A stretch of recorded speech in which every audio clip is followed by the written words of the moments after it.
Hello, I'm Roy Steinberg. I'm the producing artistic director at Cape May Stage, and we're so grateful that you could join us as part of this ongoing play reading series. And today we have really an extraordinary play. This was a play we were into in the 2020 season before COVID-19 shuttered our doors. The play is called Guilty Pleasures. It's by Ken Levine. Ken Levine is an Emmy Award-winning playwright. You may have heard of some of the television shows he's worked on, shows like MASH and Frasier and Cheers and Everybody Loves Raymond. He's quite an honored that we had his script to do. I'd like to just tell you who's going to be reading. We have Tony Pasqualini, who will be reading the part of Etienne and the stage directions. Annie Abrams will be reading Charlene. Dane Oliver will be reading Peter. Stacey Harris will be reading Jinx. And Buddy Hart will be reading Larry. And now, Tony, please read the stage directions. Guilty Pleasures by Ken Levine. Act 1, Scene 1, Berman's cabin, evening.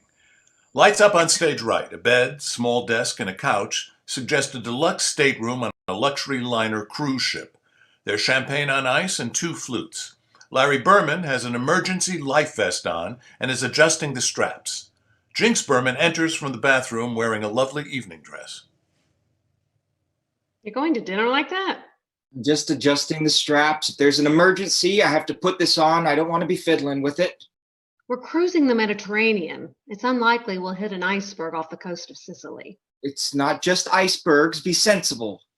There's also meteors. I swear, Larry, you are the definition of show me an unhappy Jew and I'll show you a happy Jew. Larry takes off the life vest, almost getting tangled up in it. Fine. I just don't get it. Like, what are we doing here? What's the big attraction of taking a cruise? Oh, come on, it's a hoot. We dress for dinner, order cocktails, not drinks, cocktails, in lounges, not bars. We dance the night away and immerse ourselves in culture all day, or bag it and get a massage. In the evening, we enjoy world-class entertainment by performers who can't speak English. Cruising is all very cosmopolitan, very chic, a throwback to yesteryear. It's a world of champagne, pithy banter, casinos, brandy, and towels that are folded into domestic animals. Maybe the world's most useless art. When did you become 80? I will admit I do have a longing for about that bygone era, or any era besides the one we're in now. Yeah, and that's another thing. As an American, I'm going to spend this entire trip apologizing to every European I see. No. For the next few days, you are not going to worry about anything. You are just going to relax. Start with champagne. She pours 2 flutes. Since when do you drink champagne? It's here. It's complimentary. It's part of the experience. No coward never powered down tequila shooters.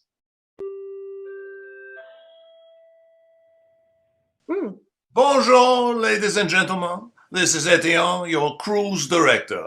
After dinner this evening, I invite you to join us at 9 in the Sapphire Grand Ballroom for Croatian singing sensations Nikolai Levakovic and Domagoj Mandzukic, who will present the Great American Songbook. See you out and about. And you question why I love cruising. Pace yourself. We haven't pulled out of the port yet. Hey, it's not like I'm driving the boat. Still, when you've had a few drinks, you get a little... A little what? Uninhibited. Horny? Yes. And that's a bad thing? It is if you're going through customs. Well, if champagne is an aphrodisiac, I should keep your glass always full. We're going to have sex on this trip. Don't worry. I hope so. I mean, we don't cook. We don't play bridge. Sex is the best thing we do together. I know I haven't been that concupiscent lately. Concupiscent? We haven't fucked either. Well, that desire is what concupiscent means. Yeah, I know. That's fine when talking dirty to Tom Stoppard, but it's been 3 months. I miss you. I want to perform. I do. It's just, I'm practically paralyzed until I come up with a goddamn idea for my next play. You'll get it. And probably much faster if you just allow yourself to relax. My entire career depends on this. Brother.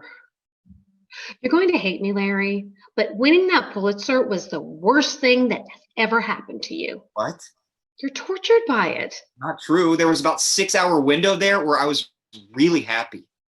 No one expects your next play to be better than a Pulitzer Prize winning play, even your mom. Yeah, well, that's clear. I win the award and my mother says, Aaron Sorkin was robbed. She's just mad at you that you couldn't get her 56 house seats for opening night. I'm terrified that people will think I'm a one-hit wonder. The theater's answer to Sir Mix-a-Lot. Your expectations are unrealistic. No, I have an obligation to the creative community to live up to my potential and elevate the human condition through my art. Oh, Jesus. Get over yourself. They give Pulitzer Prizes to TV critics. You think the human condition is being elevated by a review of Cupcake Wars? The play doesn't have to win awards, but at least has to be important. Why? Because my last one was.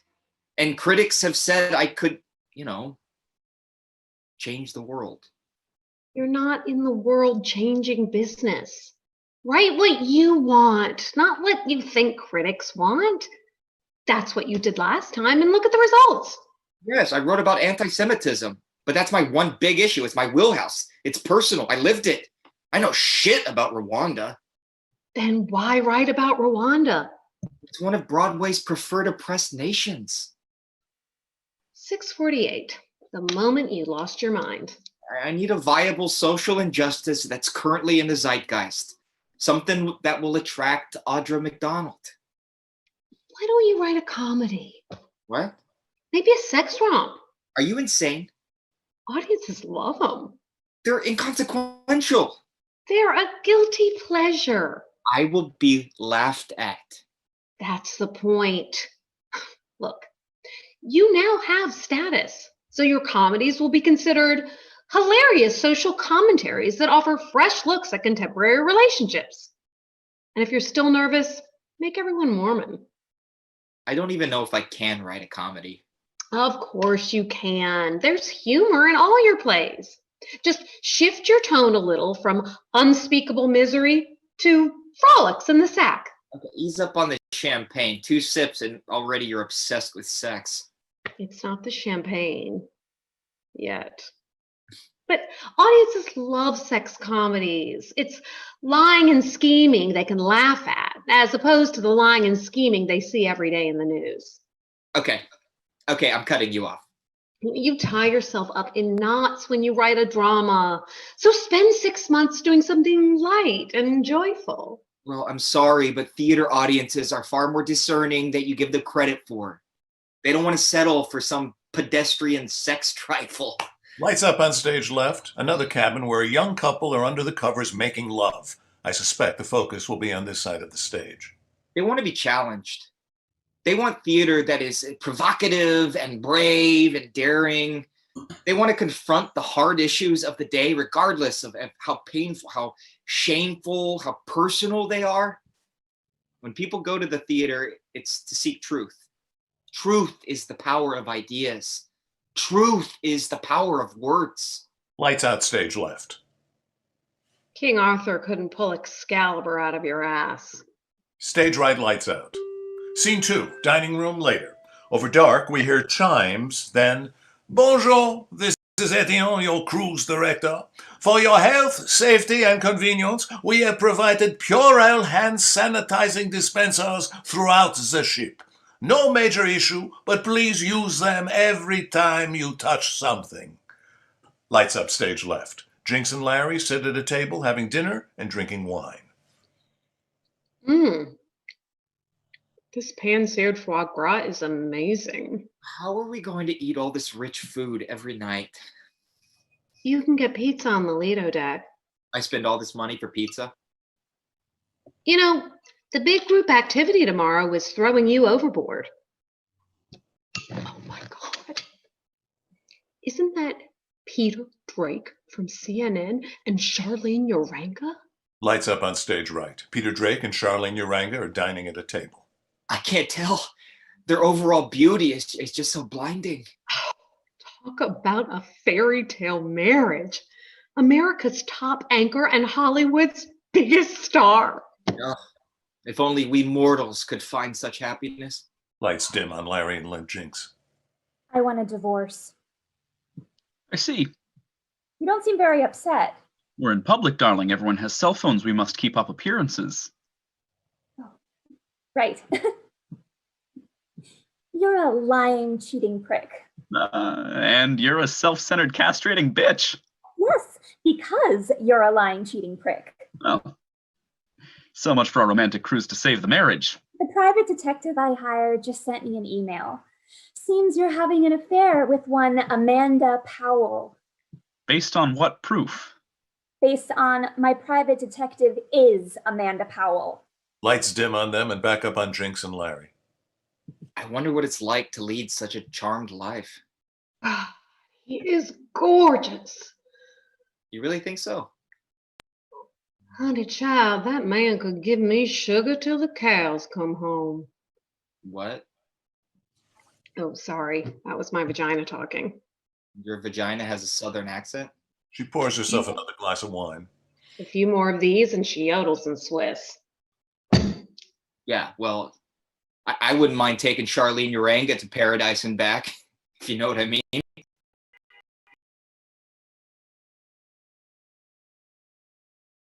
Hey. I'd quit and teach middle school. What? You and her. Like that could ever happen. Hey, why not? Okay, how do I delicately put this? Look at her. Hey, I have a lot going for me. I have a Pulitzer. So does Peter. Really? And a Peabody and an Eisman Trophy. Shit. And no offense, but you don't exactly have game. What makes you say that? I was the one who pursued you. I was the one who said, would you like my number? Would you like to come in? Would you shut up about Jew haters and fuck me already? Well, I'd have just as good of a chance of getting her as you'd have getting him. Peter and Charlene exit. Larry and Jinx watch them go. I tell you what, if you happen by some utter freak of nature, some disruption in the natural order of the cosmos, can get Charlene Uranga into bed, then you have my blessing. Really? That'll be your one free pass. It has to be Charlene. Yes, asshole. I'm not letting you have an affair with a grad student. Okay, well, thank you. And I'll extend the same offer. If you can sleep with Peter Drake, even though he's already sleeping with the most desirable woman in the world, be my guest. Fine. I accept your gracious offer. And I accept yours. I'm serious. So am I. No, really? I know. All right then. It's settled. Good luck. Same to you. This is what you should write about, you know. What? A comedy about a married couple that makes this kind of crazy agreement. Do you think I could set it in Rwanda? Lights out.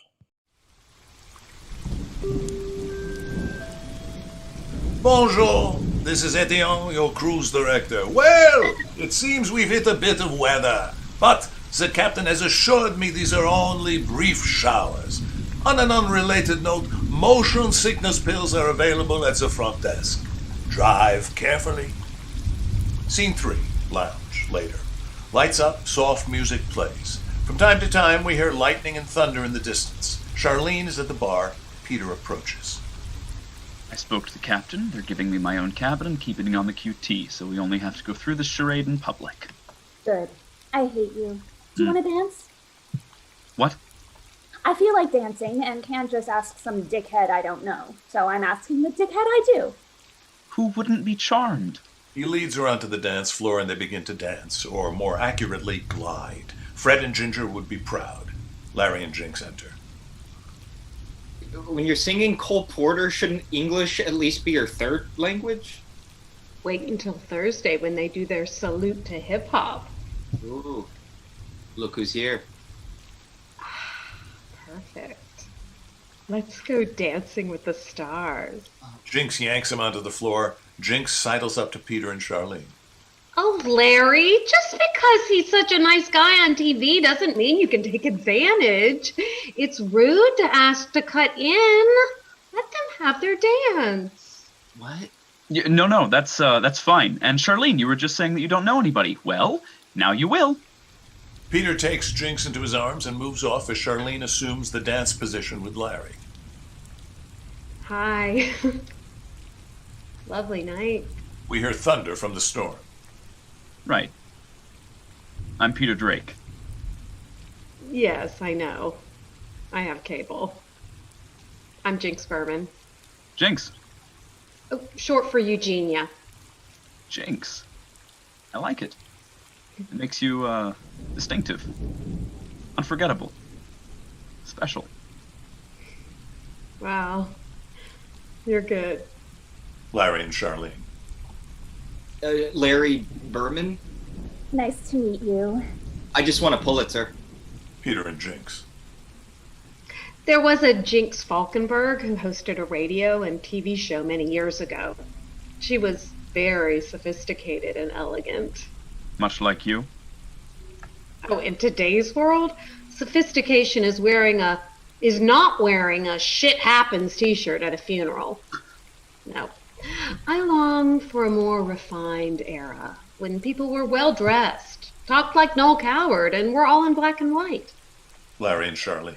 Anti-Semitism? Specifically anti-Semitism in Europe? Peter and Jinx. So for 5 minutes, let's pretend we've been transported back to a magic time. The wonderful year of 1935. Larry and Charlene. Between 1933 and 1939, more than 90,000 Jews fled Germany and Austria. The song ends. Charlene dashes off. Well, that was a quick, wonderful year. Listen, I know we just met, but I want to give you something. You do? Something to help you think of me later tonight. Oh, that shouldn't be a problem, but thanks. He pulls something out of his pocket and hands it to her. Here. Motion sickness pills. With this weather, you're gonna need them. Oh, Peter. He smiles and moves off. Jinx crosses to Larry, who's still in a daze. She's a little starry-eyed, too. How'd it go? I sensed the connection. You? Terrific. He wants me on the pill. What? Motion sickness pills. Oh. So, you want to go back to the cabin? Really? The long national nightmare is over. This is because of Charlene. What? No, of course not. Liar. But what the hell? 3 months is 3 months. Lights out. Bonjour, this is Etienne, your cruise director. Well, the showers, it seems, have been upgraded to a typhoon, but you are very safe. We can withstand way more than these 100-knot winds, and waves splashing against the windows on deck 12 are to be expected. We may hit a few minor bumps, so please hold tightly onto something at all times, and keep your emergency gear handy. Enjoy the rest of your evening. See you out and about, but with caution. Scene 4, cabin later. The cabin's rocking back and forth in the storm. Larry and Jinx are kissing, peeling off clothes, but struggling mightily to keep their footing. A typhoon? Oh, I'm not gonna let that stop us. He wobbly crosses to the closet and pulls out 2 life vests. Are you kidding me? Just think of it as safe sex. They begin donning their clumsy life vests. Should we really get kinky and strap on flare guns? Very funny. Hey, got it. Hey. Now, where were we? They begin kissing, although it's somewhat unwieldy. Boy, we must really need sex. I'm not letting this opportunity go by. We look like sumo wrestlers. Let me pour you a drink. This is the one time I wouldn't mind being tied to the bed. Very wobbly, he goes to the champagne. He starts to turn green. I don't care if there's a typhoon, and the room is spinning, and the floor just went away. I am going to make love to my wife, and then throw up. He dashes into the bathroom. So much for sex. She takes off the life vest. I'm removing the marital aid and going to bed. Lights out. Bonjour. I trust you all slept well. The storm has passed. Hooray! We apologize that 62 lounge chairs blew out to sea last night. But no matter. Today we are in Corsica, birthplace of Napoleon. So let's the fun begin. See you out and about. Scene 5. Street, Corsica, morning. Peter, dressed casually, wearing sunglasses, is on his cell phone. Samantha, honey, I told you I'm on a cruise with my wife. Of course I'm thinking of you. You're unforgettable. Special. I'll see you next week. He hangs up as Jinx crosses in. She's dressed casually, also donning sunglasses. Peter? He turns to see her. Jinx! Hi! Where's your husband? Oh, back on the ship, sleeping. Let's just say they should never serve pan-seared foie gras when inclement weather is in the forecast. Charlene is sick too. It's hard to tell. She is throwing up, but she does that after every meal. Oh. Hollywood actors list eating disorders as special skills. But hey, if you're alone, want some company? Sure. What's there to see? Charming little stores selling unique items you can only get here. Oh. Or online. So tell me about yourself. I know all about your husband from Charlene. He won a Pulitzer. He's persecuted. And he's had 2 hernia operations. I'm surprised he didn't show her his scars. And you? Well, I teach comparative literature at Barnard. Married, 11 years, no kids. Book clubs, the theater, Costco. I don't know. I really don't like talking about myself. Boy, that's a refreshing change. Oh, Charlene is a tad self-absorbed. The only thing we have in common is that we both fell in love with her. Well, every spouse has their little quirks. It's more than a quirk. Can I confide something in you? Yeah, sure. Charlene and I are separating. We're getting a divorce right after this trip. You're kidding. Nope. And again, this is just between us. We're keeping up appearances for the public, but we even have separate cabins. Jesus, and what hope is there for the rest of us? I mean, I'm so sorry. That's part of the problem. There's a lot of pressure. There's a lot of pressure when the world puts you on a pedestal. There are expectations of happiness that are unrealistic and impossible to live up to. Fame and fortune can be a curse. You're starting to lose me. Yeah, I hear you. She's also dumb as a rock, which in the beginning was adorable. I guess the old saying is true. No matter how gorgeous they are, how fun-loving they are, how great in bed, how witty and charming they are, there's always someone somewhere tired of their shit. I never heard that one. Of course not. Women say it about you. Right. Good point. Lights out. Scene 6. Berman's cabin later that day. Larry's working on his laptop. Jinx enters, no sunglasses. Hey, how are you feeling? Better. Way better. Woke up at noon. Went to the pool. I spent the day with Peter Drake. Awesome. Excuse me? Charlene was up there. Are you ready? She was topless. What, are you 13? You've never seen tits before? Honey, all men are 13 when they see tits. Well, I hope you didn't do something stupid like take photos. She was on the other side of the pool. I'm sure she didn't even see me. Wait, you did take photos? I married Quagmire.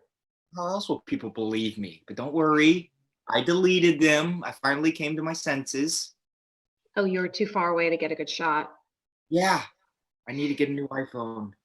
But then I landed on the idea for my next play. Oh? Yes. I said to Tiber, one of the waiters, that I see him Right. open at night, and he told me their shifts are 14 hours, 6 days a week. And you know this? These are all people from various impoverished countries, and they all signed like 9-month contracts. They're like separated from their families and home for 9 straight months. Like they practically live in steerage in one of the lower decks. There's a play in this. It's the side of cruising no one ever sees. It's a form of prison, a modern day slavery. Yeah, but they volunteer for those jobs. And they're probably making way more money than if they were home. I'm sure the accommodations are decent. They have zero living expenses. And they're saving the world. It's not exactly Papillon. Yes, but it's the perfect metaphor for the haves and the have-nots. Here they are in the world's most gorgeous destinations, and they're down the galley making lobster thermidor for like 600. So close, and yet so far. Tiber snuck me down to their living quarters. They were cramped, joyless, dispiriting. Don't you see? I can work in the theme of resentment like I did in my last play, but in like anti-Semitism, these people deserve to hate us all. Write a comedy. I don't want to write a comedy. I want to write this. Where do you see it playing? Moldavia? Off Broadway? Right, Moldavia. Look, ideas are just popping into my head. I haven't felt this creative in forever. I may stay up all night writing. Okay, but first, do you want to finish what we started last night? Tomorrow. Honey, I've got to get this all down. I've got to get everything. Injustice, class struggle, and if I can get Audrey McDonald, maybe even a song. Jinx grabs her purse and heads for the door. So close and yet so far away. Lights dim. Scene 7. Lounge that night. Peter and Charlene are at the bar drinking, still that happy couple. So, Corsica was very nice. I wasn't in a mood for signing autographs for foreigners. They're not foreigners. You are. Well, if they're not foreigners, how come they have to watch my movies with subtitles? Dear God. Anyway, I bumped into Jinx Berman, so I had a traveling companion after all. Jinx, what a stupid name. It's almost like that word. I can't think of it right now. That means bad things happen if you have it. Yes. Jinx. Give me time, I'll get it. Anyway, we had a lovely day. Strolled through the village of Bonifacio, ate in this charming 200-year-old restaurant, walked on the sand of Cupabia Beach. Boy, you sure didn't waste any time finding someone new. Why? Do you care? I don't. In fact, this very afternoon, I took a lover. Yeah, right. I did. Your little friend's husband. Larry? Yes, I think that's his name. I thought you didn't like him. I didn't say that. He's very smart, which, as you know, I gravitate to. That was you once. And he has a Pulitzer, so he's not a total schmuck. I'm having a little trouble buying this. Why do you always feel people are lying? Because I cover the White House. Well, I'm not. And the big attraction, if you must know, is that it's nice to be with someone who totally adores me. Hint, hint. Yeah, I got it without the hints. So how did this little tryst happen? Well, I saw him at the pool. There were very few lounge chairs because most of them blew away. He offered me his, which I would expect. And I said no because I'm just a regular person. But I did say I'd share it. We chatted for a while. He's very charming when not talking about Jews. And clearly he was interested. So I took off my top and he almost fainted. Which again, I would expect. You really did that? Yes. God, you're a cheap slut. I'm not cheap. We then went back to my cabin and screwed our brains out. Even if you passed a polygraph test and had a video of that, I still wouldn't believe it. Yeah, well, I would. Jinx enters. Jinx. Why can't I remember what that word is? Hi, Jinx. Good evening. Hi, Jinx. That's another word that means something, right? Join us. Oh, that's okay. I don't want to intrude. Oh, no worries. I'm leaving.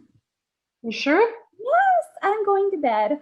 I had an exhausting day. Hint, hint. You don't need the hints. Nice to see you. Oh, I loved you in the Bonnie and Clyde remake.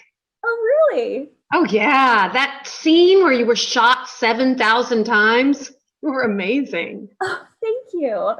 For some reason, they made me do that scene over and over and over. She gives Peter a small kiss, then flitters off. And they let her vote. So, Larry's not with you? No, he's up in the room writing. On your vacation? Something big happened today that inspired him. I don't know. Well, I'm glad you're here. Want a drink? With you? Yes. Is that a problem? What? No, of course not. Are you one of those people that one drink and you do things you later regret? Me? Are you kidding? Two. Good. What'll you have? Champagne. Which will be my second drink. Well, if you're imbibing more now, you're not alone. Alcohol consumption has risen 30% since you know who became president. Don't watch the news and drive. I've always wondered, how do you stand it? How do you deal with that 24/7 constant barrage of hot, steaming shit that has now become our world? How do you look into the camera every night and report one despicable story after another without getting old Betsy off the wall and planting one right between your eyes? I try not to let it get to me, although it's getting harder and harder. I take the news and my responsibility to the public very seriously, but I don't take myself all that seriously. I'm not going to change the world. God, I wish someone I knew had that attitude. Saving the world is above my pay grade. I'm only a reporter. And that's just one side of me. To be honest, my favorite thing is to go on late night talk shows. I love joking around with Colbert or Kimmel. You're a natural with them. Well, that's because it's more the real me. God bless comedy and music. And you're the two. Why do the wrong people travel, travel, travel, when the right people stay at home? What explains this mass mania to leave Pennsylvania and clack around like flocks of geese, demanding dry martinis on the Isles of Greece? From his musical, Sail Away. And you just knew that. In a past life, I was a gay alcoholic. Don't take this the wrong way, but I love you. No man can resist Noel Coward lyrics. Music starts. Peter stands and offers his hand. Shall we? It's all she can do not to swoon. She takes his hand and they step onto the floor. It's a swing number and she knows what she's doing. Wow. You're very good. All Jewish girls who grew up on Long Island took dance lessons. I rarely get to do this, though. Larry is not much of a dancer. Bar mitzvahs, weddings, and the Chabad telethon. They continue to dance and twirl and dip, and you'd think they've been dancing together forever. That's how in sync they are. Oh, I have your sunglasses. You left them in the cafe. Oh, really? Oh, thank you. I wondered where they were. We'll swing by my cabin later and pick them up. Oh, that's okay.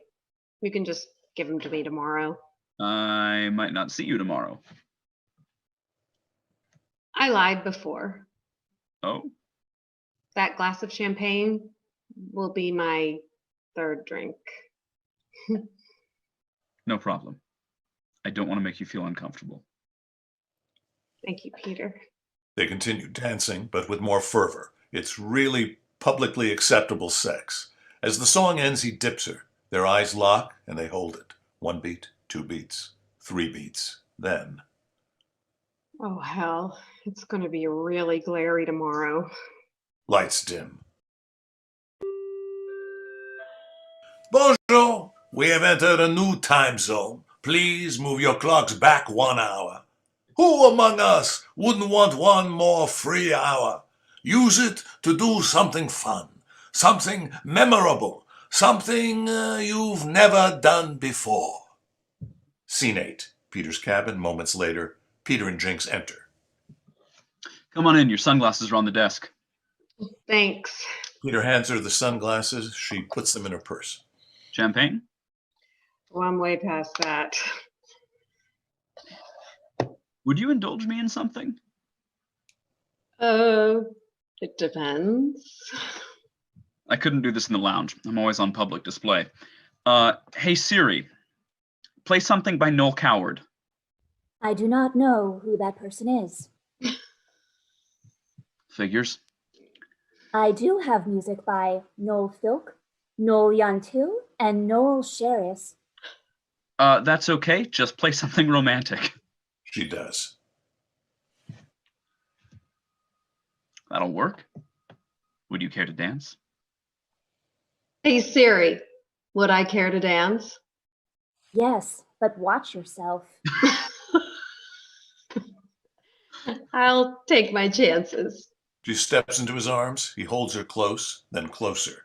Their dance turns sensuous, tender. Romance fills the air. When it is over, they look into each other's eyes and kiss deeply. They take a breath. Jinx can't believe she did that. And they kiss again.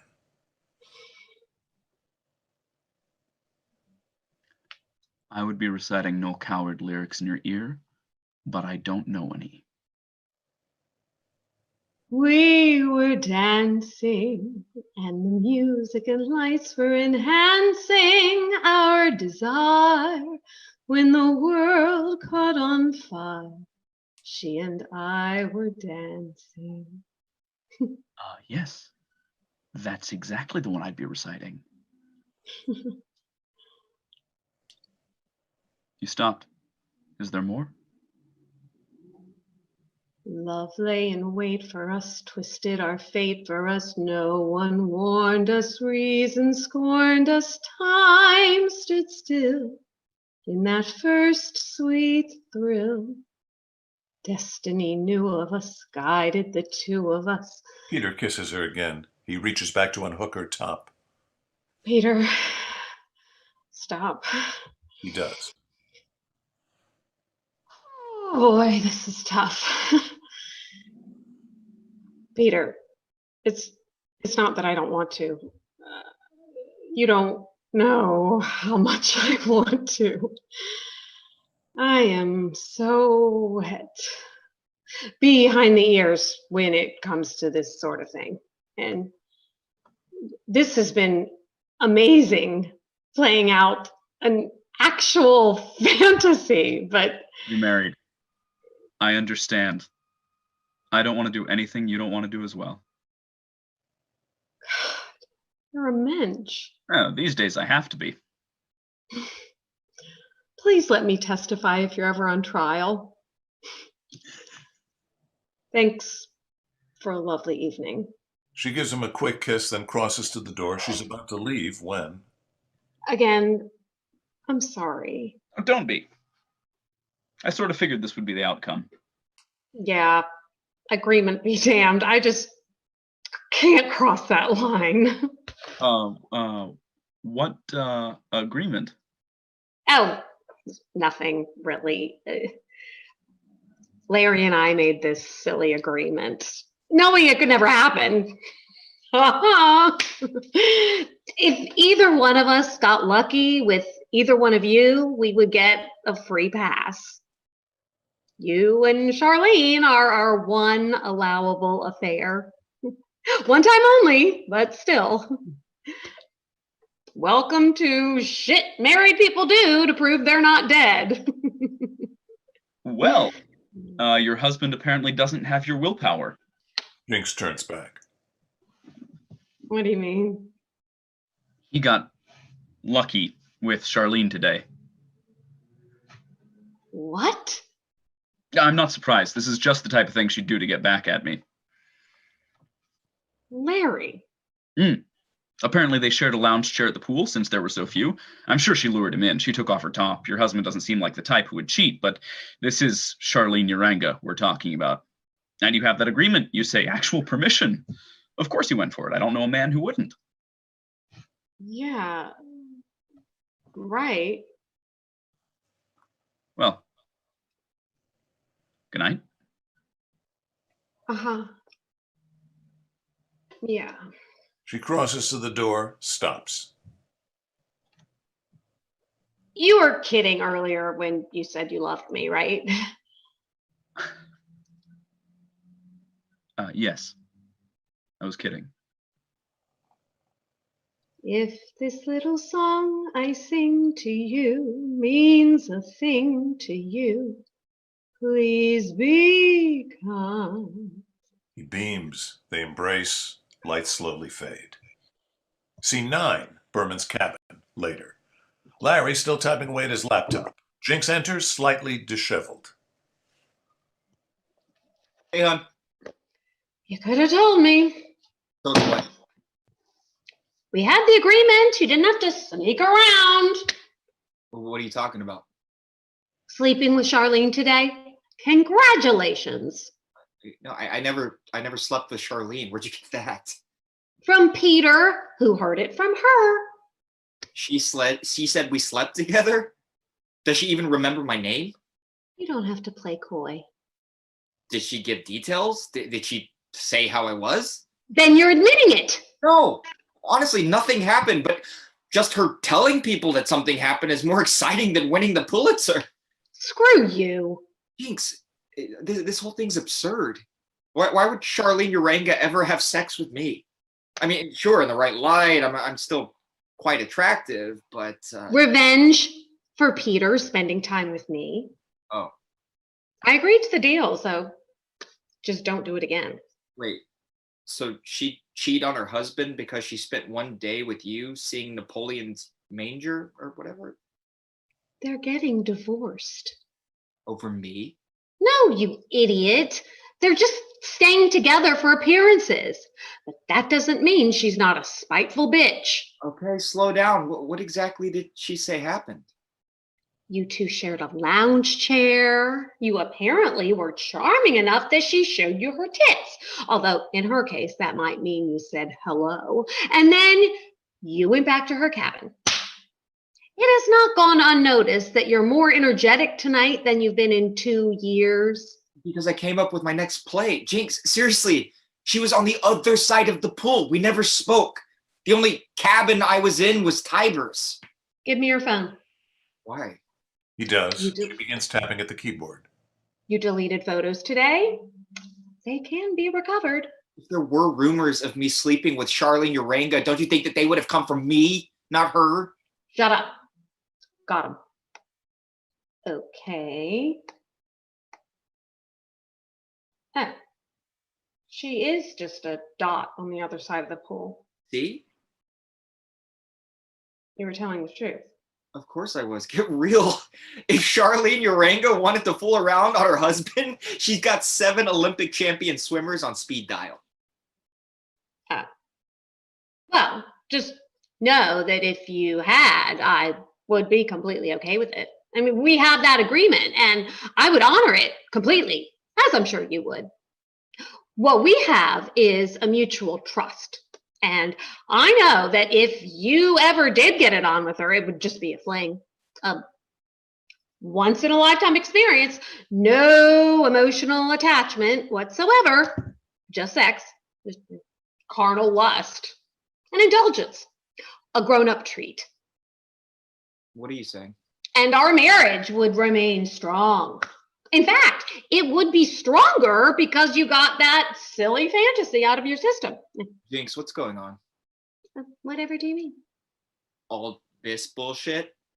You'd be happy for me? This would strengthen our marriage? Something's up here. I know you. What are you not telling me, Jinx? All right. I slept with Peter. You did what?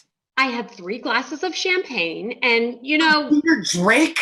You slept with Peter Drake? yes, but only because I thought you had slept with Charlene Uranga. But I didn't sleep with Charlene Uranga. Okay, yeah, but you would have. This is insane. Look, I feel terrible. Holy shit! Holy shit! Keep it down. They can hear you in Poland. I can't believe this. I can't believe this. You cheated on me. Wait, to be fair, we did have that agreement. Screw the agreement. We also have the 10 Commandments. What about that agreement? I made a horrible, regrettable mistake, okay? So, how was he? Seriously? That's what you want to know? I'm lashing out. Was he better? Is what I guess I want to know. No, he wasn't. Was he bigger? Oh, for Christ's sakes, what difference does that make? What? Oh my God, I'm gonna kill myself. You're both average. Really? But it has been 3 months. That's a shit ton of concupiscence. It's not my fault we had a typhoon. You were only interested because of Charlene. I was calling out your name. From the bathroom? Still, it wasn't her. You also called for your mother. Well, sure. Larry, can we just get past this? How? From now on, it'll always be there. Like something, anything there's ever a world event, it'll come up again. We'll go to counseling. No, I can't handle it. I'm going to pack some things. I'm out of here right now. Then pack your life vest. We're in the middle of the Mediterranean Sea. That's right. Shit. Look, I'll make it up to you. How? I have no idea. Tomorrow we dock in Livorno. I'll live in Livorno. What's in Livorno? Badly bombed in World War II. Perfect. Okay, how about this? We even the score. Meaning what? You hook up with Charlene. Oh, okay, sure. Yeah, what's her cabin number? I'll just go and do that right now. I'm serious. If you slept with Charlene Uranga, would that help you to move forward? Yes. Mm-hmm. Come on. How in the universe is that going to happen? I don't know, but we'll think of something. We'll think of something. I'll team up with you. We will do this together. Wait a minute. Let me get this straight. You will help me have sex with another woman. Yes, our marriage means that much to me. This is ridiculous. Absolutely. A wife helping a husband cheat? You know, if you wrote a comedy, this might be... I'm not writing a comedy. I want to write about suffering. What do you think this is? Just because it's a comedy doesn't mean it can't be about real issues and emotions. We're going to take a moment now to discuss comedic theory. You're right. Sorry. Larry paces, considering. Peter Drake. I mean, even if it were Rachel Maddow, I mean, I wouldn't be happy, but at least it would be fun to watch. Yeah, real hot. 2 women going through the Williams-Sonoma catalog. More pacing, then. You really think this stupid idea will work? No, of course not. But I can't think of anything else. Fine. What have I got to lose? Thank you. Except my dignity, manhood, and self-respect. Don't kid yourself. You can live without those way more than you can live without me. Well, we have 3 whole days to make this happen. I'm on it. Good luck. So, are you okay? Okay. Am I okay? Is that what you're asking me? No, I'm not okay. The most trusted man in America just shook my wife. Lights out. End of Act 1. We'll now take a 2-minute pause.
Act 2. Scene 1, dining room, next morning. Bonjour! We have docked in Livorno, where buses are waiting to whisk you to spectacular Florence, Italy, home of so many remarkable attractions. The Santa Maria del Fiore, the Ponte Vecchio, Uffizi Gallery, Palazzo Vecchio, Michelangelo's David, the Boboli Gardens, Santa Croce Church. You will have 3 hours to see all of these magnificent sights. See you out and about. Lights up. Peter and Charlene are at a table eating in silence. Larry and Jinx enter and stop. There they are. This son of a bitch. Larry, you know the plan. You've got to make nice. I don't get it. Why don't we just tell him the truth? Get him to help. Because what if he wants her back himself? And he tells her our intentions. Then the jig is up and we're dead. No, I feel weird about this. You? I have to convince another woman that my husband is incredible in bed. Well, I am, aren't I? Honey, the best thing about you is the post-sex, when you're sweet and open and very loving. But that means nothing if you can't get to the sex first. So I might have to embellish. And by the way, the stuff that does make you so great, I don't want you doing any of that with her. How long did you stay in Peter's room after? 5 minutes. So that's the time limit. And the clock starts the second either one of you finishes. Jesus, so many rules to this. They cross to Peter's table. Hi. Good morning. Hi. Reading. Hi. Mind if we join you? No. No, please sit down. Thanks. He joined them at the table. Jinx pops up. Coffee. I'll get a fill up too. They cross off and talk in hushed tones. Listen, about last night. Don't worry. It's all good. And there's no reason the subject has to come up. They exit. Larry and Charlene are now alone at the table. Charlene, I think you should know. Peter told my wife that you and I had sex yesterday. What? He did? My guess is he was trying to make her jealous so she'd do him, which is fine. Wait, you don't mind that my husband was trying to bang your wife? Well, we have this agreement, one affair, but it has to be with you two. Sick. That's marriage. So did they? Did they what? You know, conflagrate.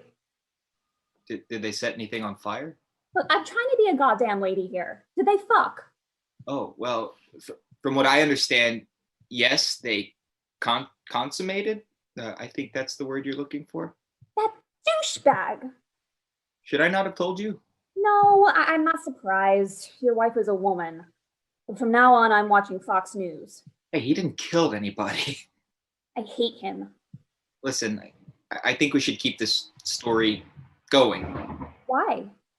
Well, if it gives you a chance to dig the needle in a little, and for me, it's a way to save face. Oh, you're smart. I gravitate to that. Sure, let's stick it to the ass hat. Of course, if you feel guilty about lying, we could always, do it for real. Let the truth set you free, as they say. The truth is for theater people. I make movies. Right. Peter and Jinx return. Again. The minute they sit, So, you and Jinx consumed last night. What? What? Like consummated. Consummated. Yeah. Heard about that. Congratulations, dude. Well played. he puts his arm around a confused Peter and pats him on the back. What? Hey, don't worry. I'm not pissed. We have an agreement. Right, honey? Guess it's all out in the open now. Yeah. Well, I have to say, when I found out that Larry slept with Charlene, I was a little freaked out. I mean, the agreement was fun, but now I had to face the reality of it. So First came shock, and then I thought, hey, what the hell? What an amazing opportunity for both of us. In a way, it's very liberating. And I have massive urges that must be met. Hold on. You actually did sleep with Charlene? You and I now have two things in common, buddy. The Pulitzer and your wife. Good God. I told you, my word means something. I have integrity. So if I say I slept with some guy I just picked up, believe it. Not just any guy. Am I right, Charlene? Huh? Did he not absolutely rock your world? Oh my God. What? Oh, yeah.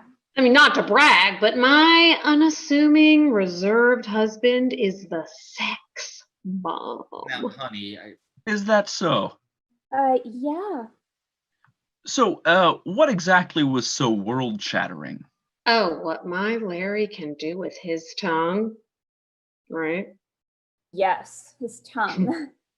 Hint, hint. He has his hammer. I have my tongue. It's how he likes to take his time, really explore you, slowly build the intensity. At first you feel a little tingly, then waves of electricity shimmer through your body from your head to your toes. You start to twitch and shake, and oh, Charlene, if you're like me, your whole body just begins convulsing. You two? Shut up. Oh, you're swept away, out of control, just powerless to the pleasure. And you give yourself completely until finally, you explode in ecstasy. Yeah, no, I'm a pleaser. Okay. I can almost picture it. Again. Woo! Boy. Yeah, actually, it's got me kind of hot. Yeah, me too.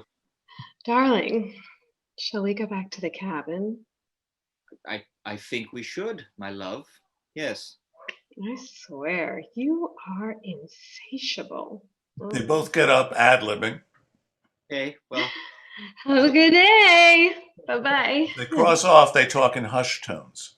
I am still too pissed at you. You're a dick. Where'd you get all that tongue stuff? I never did any of that. Most men don't, but all men should. Larry and Jinx exit, Peter and Charlene at the table. You know, if there's one thing I pride myself on, it's my bullshit detector. I still don't believe you two slept together. How could you not? Why would he lie?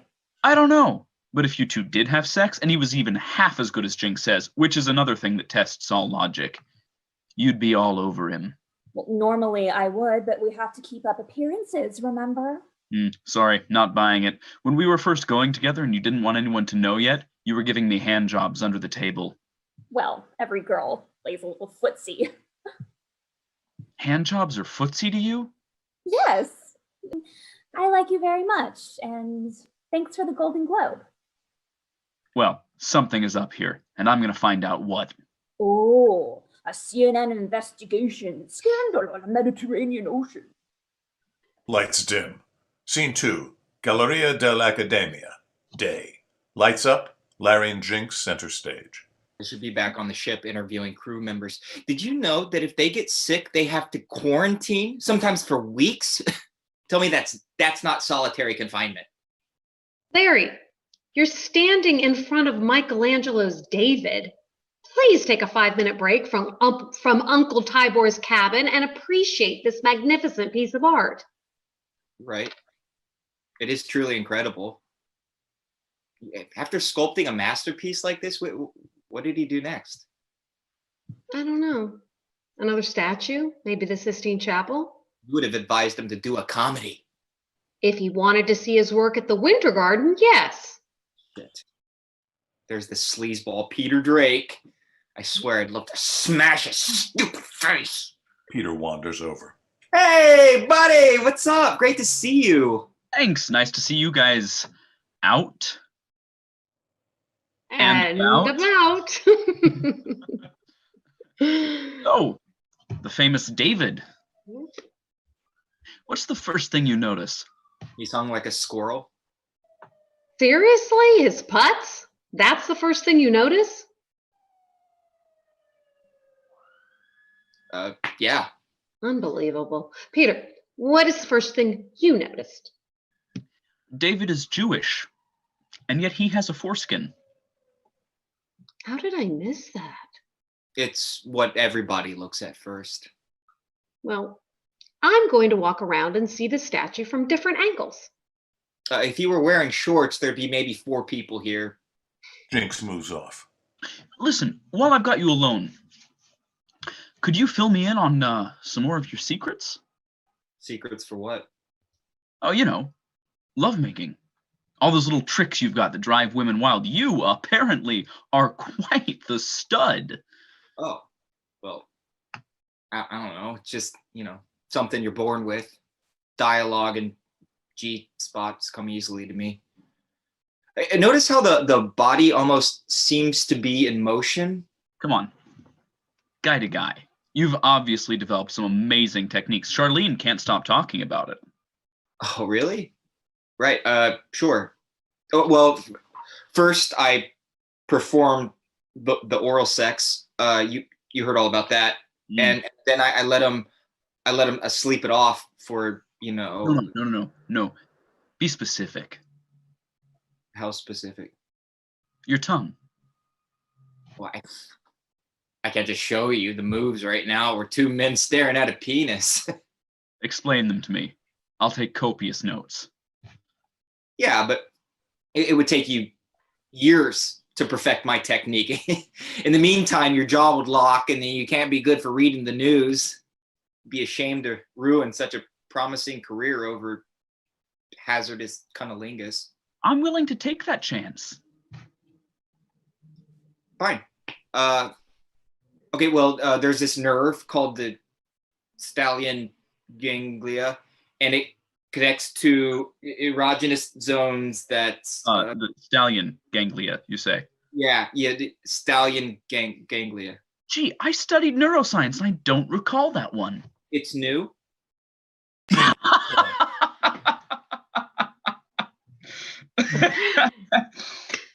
What I meant. Something called the stallion ganglia. What's that? Oh, it's a technical term to describe the nerve, the bundles that let the erogenous receptors in the... I have no idea. I'm afraid the gig is up, Thor, airtight as it was. He studied neuroscience. He's Peter Drake. He studied everything. He's also Captain America. So, putting your masterful ruse aside, you never slept with Charlene. Of course not. Who are we kidding? I never have, and I never will. We don't know that. Let's get real. You can't give up. It's the first day. Wait, back up. You want him to sleep with Charlene? Peter, can I ask you a question and be 100% honest? Sure, I'm always honest. In your heart of hearts, do you want Charlene back? No. Wait, let me rephrase that.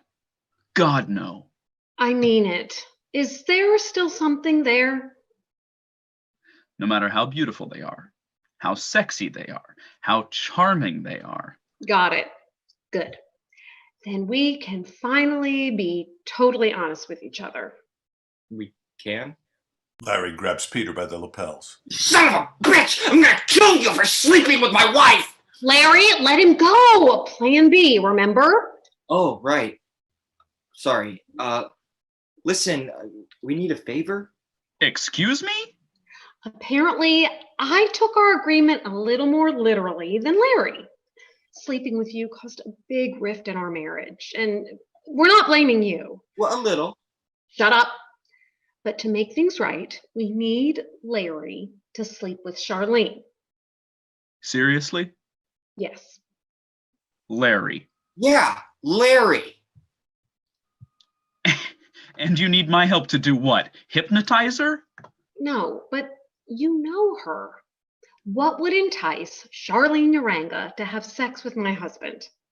Cast her in Mission Impossible 7. I'm serious. I do have an idea, but you're not going to like it. Make her jealous. Exactly, and the only way to do that is for her to think I'm really serious about you. But that means you and I really have to put on a show for her benefit. How much of a show?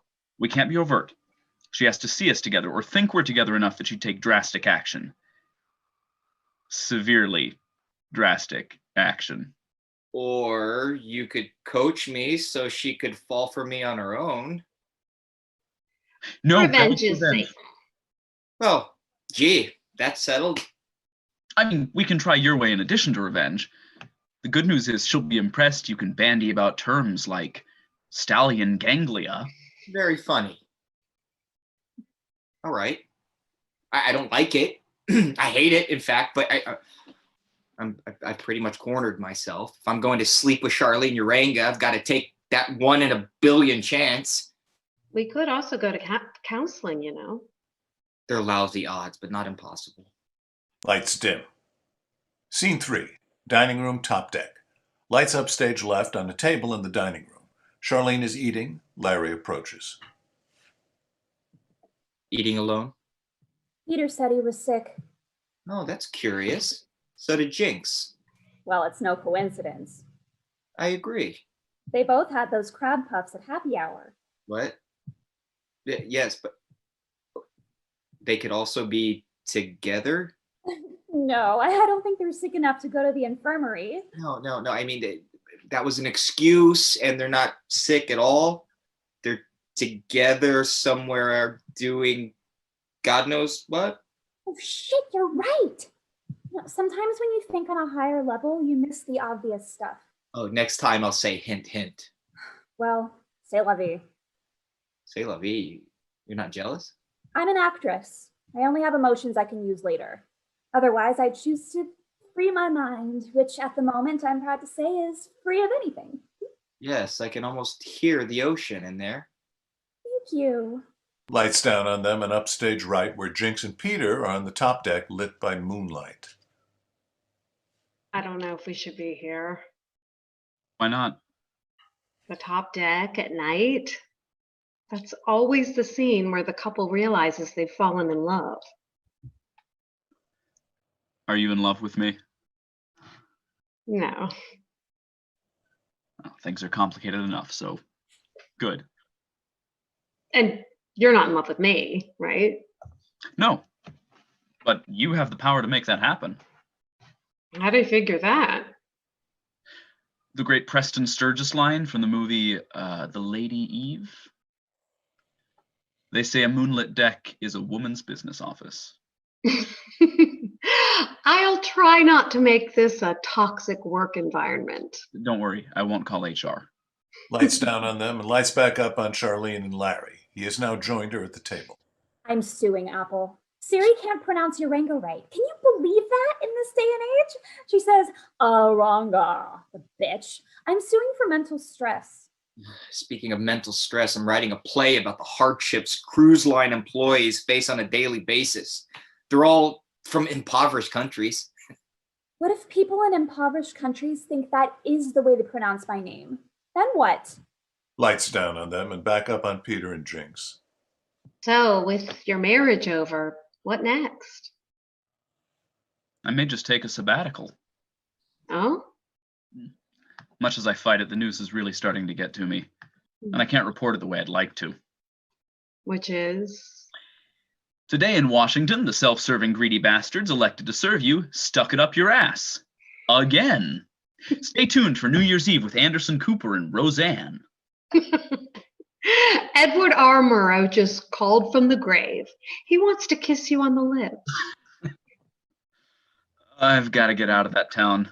Mm. I have a place in New York. I think I'll stay there, chill out, put on weight. I'd go to the theater, but every play lately is so damn important. Lights down on them and back up on Charlene and Larry. You know, it just occurred to me there's a part in this play that you'd be perfect for. What? You're writing a movie? A play, but it could be a movie. Oh, tell me about it. Well, like I said, it's about class struggle as seen on a much. The part. More about the part. Lights down on them and up on Peter and Jinx. So let me ask you, are you happy? Jesus, where did that come from? I'm just curious. You don't think I am? On one level, yes. But clearly you long for more. Like what? Romance? Sophistication? All that this moonlit deck represents? Wow. No wonder they sent you to interview Putin. Am I wrong? Everyone longs for more. Very true. But we're both at an age where we really have to make up our minds already. We no longer have all those years to make all those mistakes. Hey, this is supposed to be my business office. I'll drop the subject. Thank you. I am a little scared. Lights down on them and up on Charlene and Larry. That is exactly the kind of thing I should be playing. Instead of those summer blockbusters. Do you know what my next project is? The live action version of Mighty Mouse. What costume do you wear? I mean, that's criminal. But with your movie, people would finally take me seriously. Oh, and I could do an accent. What accents do you do? None. But then how would... That's the other great thing about your movie. These poor worker drones are from all over the place. So I'll just make up an accent, and whichever country it fits, that's where I'll be from. Fuck you, Meryl Streep. Is it me or is it a little stuffy in here? Have you been up to the top deck? Oh, I didn't know there was one. Yes, this particular ship does happen to have a top deck. Come on. I think I know where it is. They get up from the table, lights down on them. Back up on Peter and Jinx. Middle age is coming. In all those romantic screwball scenarios I picture myself in, I'm always the leading lady. Pretty soon, I'll be the wisecracking best friend. Her iPhone bleeps. Oh, wait. I'm getting a text. Okay, they're on their way up now. I guess we should assume the position. She steps into his arms. Remember, this is just part of the plan. I'm merely following orders. I hear them coming. They kiss. It continues and is smoldering. Charlene and Larry approach and see this. Larry, listen. I knew it. I just knew it. Calm down. No, you said last night was it. We were separated, remember?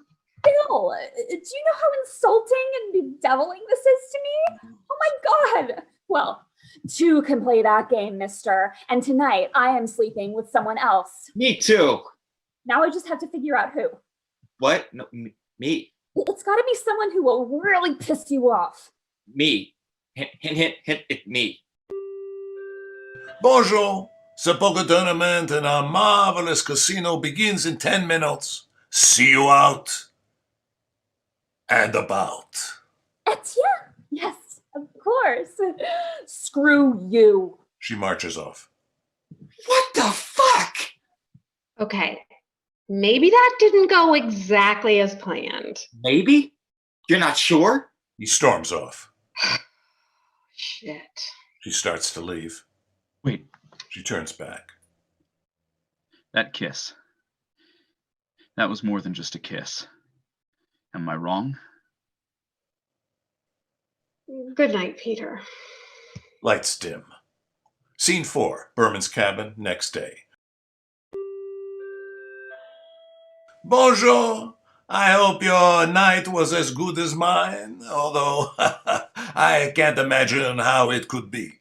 Today is a sea day, a day of relaxation, lounge at the pool, pamper yourself in our magnificent spa, or hear FBI profiler Val Clinard break down the Tate LaBianca murders using today's new blood splatter techniques. See you out and about. Lights up. Larry's at his laptop computer, furiously typing. An angry Jinx enters in a bathrobe. I am such an idiot. Hang on a second, I'm just finishing up a thought. I went topless at the pool. One more second. Did you not hear me? Yeah, you went. Holy shit, you did what? I did what hot, alluring young women do here in the French friggin' Riviera, forgetting that I am not that young and white flesh that has never been exposed burns in 8 seconds. My tits look like 2 brake lights on a bus. She exits offstage into the bathroom. Where's my moisturizer? Oh, God, what was I thinking? The whole notion is just insane. Why tan your breasts? Nobody's ever going to see them. Ow! Oh, God, my nipples are soldering irons. This isn't about Peter, is it? What? It's like he unleashed something in you. You're now liberated, free spirit. What's next? Signing up for Tinder Mature? There is such a thing. Jinx re-enters, now wrapped in a towel. No, I was hoping that you'd be at the pool. But I see your breasts all the time. Jesus, is stupidity contagious? Larry, let's just forget this whole agreement scheme and go on with our lives. No. Seeing the two of you last night made me realize I have to do it. But that was staged. I don't care. You're now different. And I have to be different too, or we can never be the same. Yeah, I know that sounds weird, but so does letting a man who screwed your wife kiss your wife for your benefit. Oh, and if you guys could come in together again tonight, I'd really appreciate that too. But this plan is never going to work. I have a new plan. I'm afraid to ask. I'm going to put Charlene in my next play. As what? A tree stump? No, a showgirl from To Be Determined. They'll take away your dramatist guild card. I also may do it as a movie. They'll take away your metro card. I've been writing some sample scenes. Charlene is going to read them and see me in a whole different light. Let's face facts. First, this is our last night. Second, how can I put this? Okay, women place men in one of 3 categories: yes, maybe, and no. Men, on the other hand, have 2 categories: yes and yes after 2 a.m.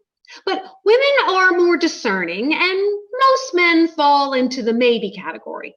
Now, a maybe can become a yes over time and through good behavior. But if you're a no, you're a no. And last night proves that you, my darling, love of my life, are a no. I don't accept that. I'm a soft maybe. Oh, brother. Read this. You'll see. She begins scanning his computer screen. I may not have game, but I do have wordsmithery. Huh? I write well. Not according to this. It's not meant for you. It's meant for Charlene. It's meant for the Flintstones. What are you doing? I'm saving our marriage. We're doomed. Lights dim. Scene 5, lounge that evening. Bonjour! Alas, this is our final night together. I know for me this has been a very special voyage. A very special voyage. But for you, may tonight be filled with wonder and magic. Remember, you must be off the ship by tomorrow by 8 a.m. In the meantime, rocket till we dock it. See you out and about. Lights out. Charlene's at the bar reading the printed pages of Larry's scenes. She's already pretty sloshed. She downs a martini in one gulp. Larry hovers, waiting for her reaction. Oh my God, these scenes are brilliant, amazing, exemplary. And I'm not just saying that because I'm pissed drunk.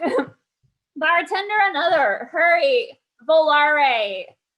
Oh, I'm thrilled. About what? Oh, right. Yeah, these scenes are not just good, they're hand job good. What? Seriously, you should be writing for Mighty Mouse. Let's have another drink to celebrate. Hey, barkeep, now I fired relatives for less. Peter and Jinx enter. I don't know what my feelings are about the kiss. Woo! There they are. Hey, everybody, there's my husband, the great Peter Drake from CNN.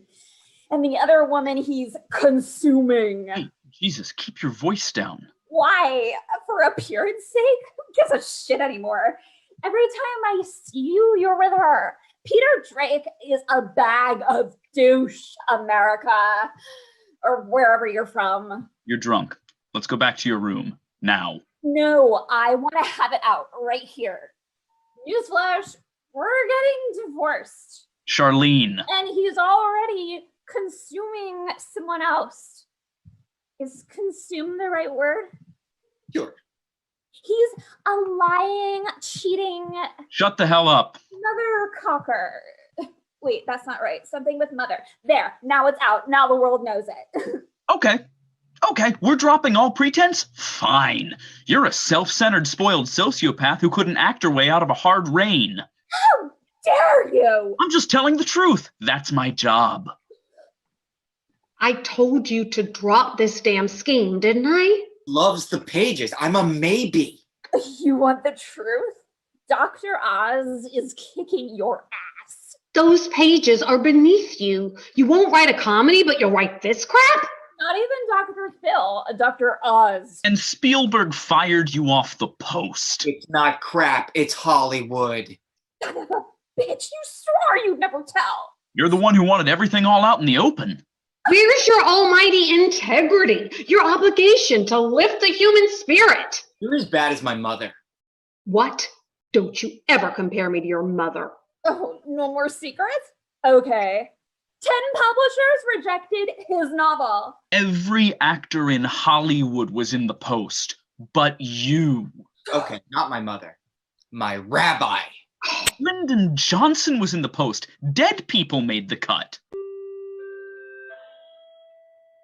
One final note. You will need your passports and the room keys to debark. See you out. And And about! And about. Okay, let me mansplain something to you. What? Wait, you're a bad writer? I have a Pulitzer just like you. Yeah, but not in fiction. You and your damn Pulitzer. And you and your damn cruise. Will somebody let me talk? I never wanted to go on this cruise in the first place. I did this for you. Gee, thanks. The highlight was a typhoon. Hello, I'm in the room. You have to be in the center of attention, even in a melee. Why did I marry you? Why? To live in a house not on wheels. You never want to do anything. And you always want to turn me into someone I'm not. Oh, that is so low. Well, you're a lousy lay. No, I want to save you from yourself. Your slavery play doesn't work. Bullshit. Hey, am I a lousy lay? What? Huh? No. See? See? You stay out of it. Hey, I'm talking to my husband. It's not slavery because they can all quit. You're screwing my husband. Back off, bitch. How did they get home? People, please, no pictures. And just so everyone knows, we're both average. They have return tickets. Oh, now I remember what Jinx means. It's a little slut whore. That's Minx, you fucking idiot. Hey, nobody calls me that. Everybody calls you that. In frustration, Charlene screams, lunges for Jinx, and pulls her hair. Oh! Whoa, girls, you're not acting sophisticated. Jinx goes for Charlene's hair, she yanks on it, and an extension comes off. Okay, now you can take pictures. All right, that's it. We are so out of here. You and I have some unfinished business together. You? That's right. I'm a yes. She's stinking drunk. Well, the Pulitzer didn't work. Larry, this could save our marriage, but it could also destroy it. You had it coming, honey. You took something very dear to me. Give me back my hair. Jinx tosses the extension to her. Why will it destroy our marriage? Because these are not just one-night flings. There are emotions involved. Emotions we sometimes don't expect. Oh, yeah, I hear what you're saying. Like you and Peter? Come on. Where? Oh, right. I'm warning you, don't play this out. It was your idea, remember? Larry and a wobbly Charlene exit. Asshole.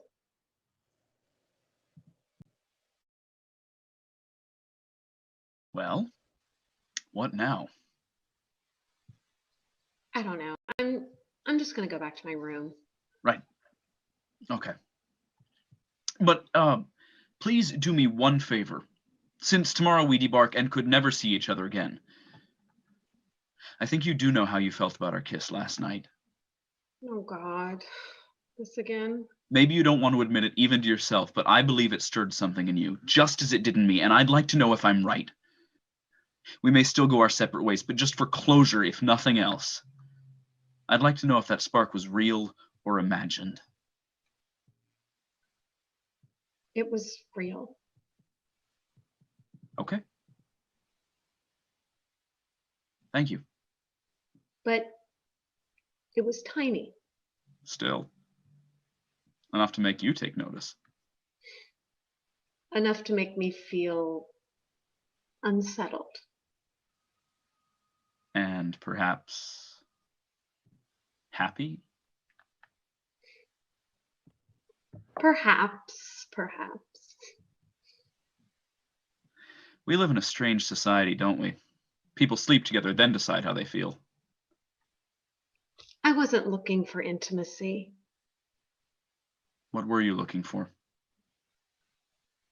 Attention, appreciation, the need to still be desired. I don't know. Don't you find all this surreal? Here we are on a fabulous cruise, visiting storybook destinations. There's champagne and caviar. This isn't real life.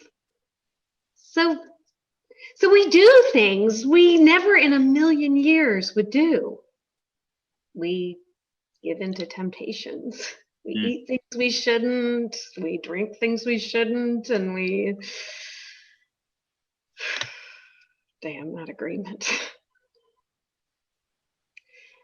This was just supposed to be the ultimate guilty pleasure.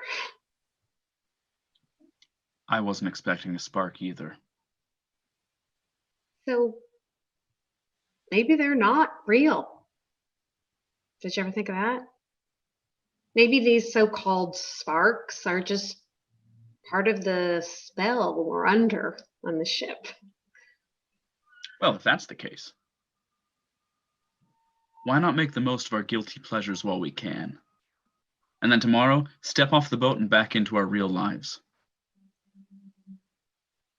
I don't know what my real life will be tomorrow. I may be alone.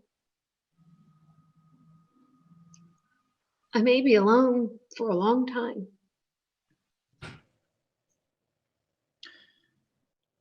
Then why be alone tonight? He offers his hand. She considers for a long beat, then takes it. They exit together. Lights slowly dim. Scene 6, Charlene's cabin, moments later. Lights upstage left, Charlene and Larry enter. She's getting progressively more drunk. Okay. Do the thing with the tongue. Oh, whoa, we gotta work up to it. Okay. He takes her in his arms and they kiss. His knees quiver when it's over. Thank you, God. This year, I'm doubling my donation to the United Jewish Fund. Now do the thing with the tongue. Please. An artist can't be rushed. He kisses her again. Tripling it. Her hand moves down to his crotch. And planting trees in Israel. You know, you're a damn good kisser for a writer. Well, I also studied directing. I could really start to. She crosses to a bottle of champagne that's on ice and yanks it out of the bucket. Not as much as I like this, but still. It's a big swig right from the bottle. Oh, does it bother you that I'm totally shit-faced and only doing this to get back at Peter? Not at all. Same with Etienne. I've still got it. Throws herself at him, and the kissing begins in earnest, with the two of them groping and pawing and getting more worked up. Not to scare you, but I have 2 hernia scars. Oh, who cares? We're going to be Wild animals.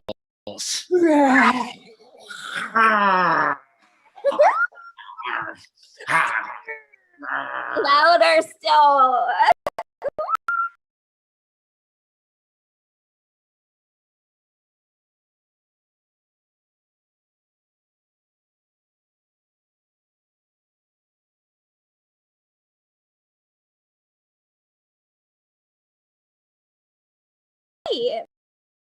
Is our night.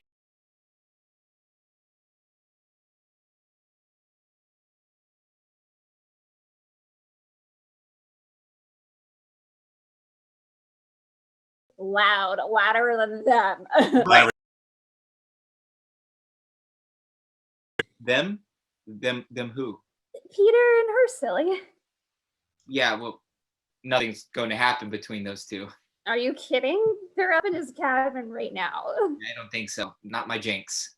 Yeah, she's got a little thing for him, but she's also very level-headed, and I'm sure after you and I walked away, she came to her senses. Money on it. Then you don't know Peter Drake. What's that supposed to mean? Peter's got the moves, dude. He's got it down.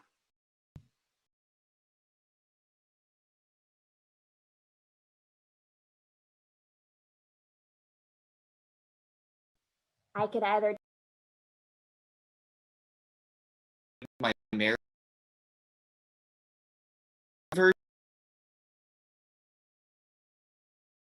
show you. Yes.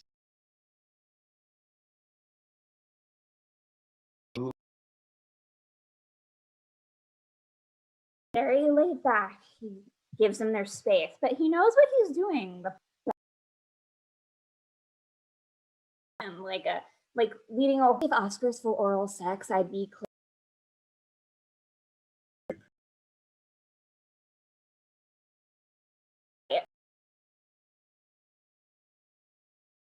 They always fall for it every time.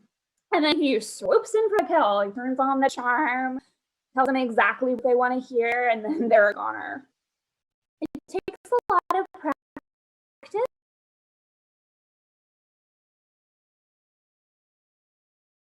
she kisses him.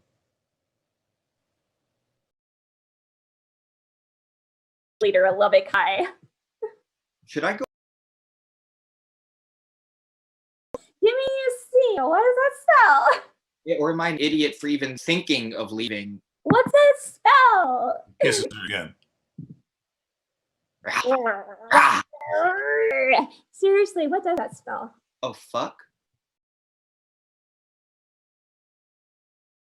Curiosity, you wouldn't happen to know his cabin number, would you? What? No.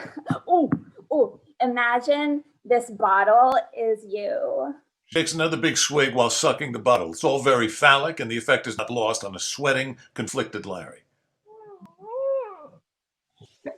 That's supposed to be me? Hard to believe. She takes another swig, and it goes down the wrong pipe. She spits out the champagne and coughs. Okay, now it's me. You couldn't get up to his cabin anyway. He's on the 12th deck and you need a special key. Great. Perfect. And there's nothing I could do anyway. Correcto. And I passed out in like 10 minutes, so it's now or never, right or boy. She slept with him already. Had the agreement. My mother's been telling me to cheat since the wedding. With her back to the audience, Charlene flashes her breasts. And those. Wow. Wow, so perfectly tan. And they're saying, we want the tongue. We want the tongue. He's about to reach for them, but then stops. No, I can't. God. I gotta go. No. Are you shitting me? Etienne stayed and there was a fire in the laundry room. I'm very sorry. I've got to save my marriage. Is that where you're going? You love your wife so much you were willing to fight for her? Yes. God, there's so few of you left. Thank you. You're a pussy. Okay. Well, good night. princess. I hate you. I hate you. I hate you! But you're still writing that movie for me. Larry exits. Angry, frustrated Charlene goes to the cabin phone and presses a button. Hello, room service? How late are you open? Oh, good. Please send me up, Etienne. Crossfade to Scene 7. Peter's cabin. Lights up, stage right. Peter and Jinx. Peter pops open a bottle of champagne and pours 2 flutes. Champagne is the last thing I need. Well, this isn't champagne. This is Dom Perignon, $325. You must treat yourself just once. He hands her the flute. I really shouldn't. I told you how I get when I drink, so the best thing for me. Wow. Fill it. I've been saving it for a special occasion. Tonight? No, impeachment, but tonight's special too. Holds up his flute for a toast. To us. Okay, but only because you can't return it. They clink. They drink.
And white. Isn't that what you always wanted? He carefully takes her into his arms, avoids her dress when there's a loud offstage crash. They're both startled. What the hell? It came from your balcony. Peter exits for a second, opens the offstage glass door to the balcony. A beat later, Larry staggers in wearing his life vest.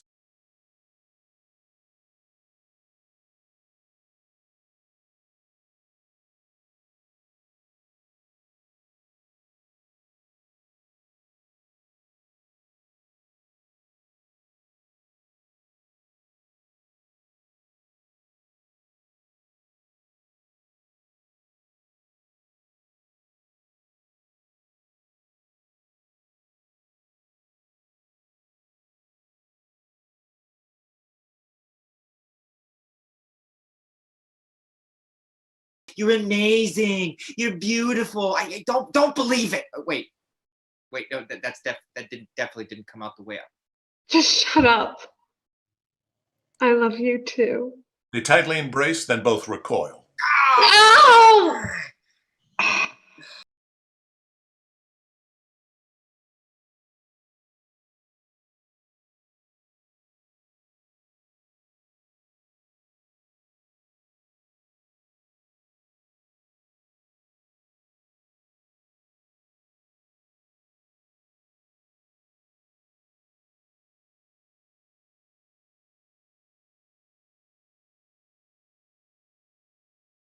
With Charlene.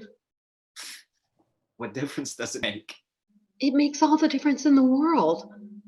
Every time I wanted to drop this agreement, you said no.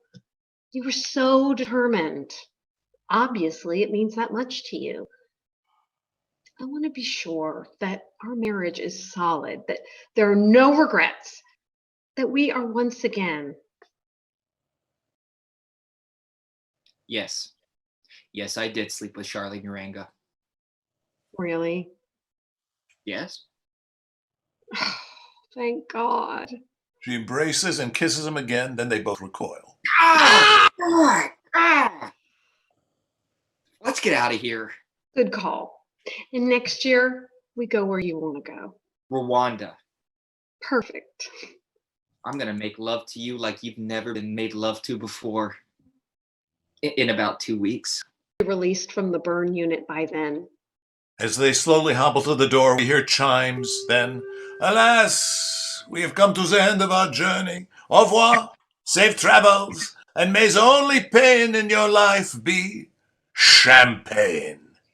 That gives Jinx an idea. She returns. See you out. Jinx grabs the bottle of Dom Perignon. Once they're gone, and about. Lights out. End of play.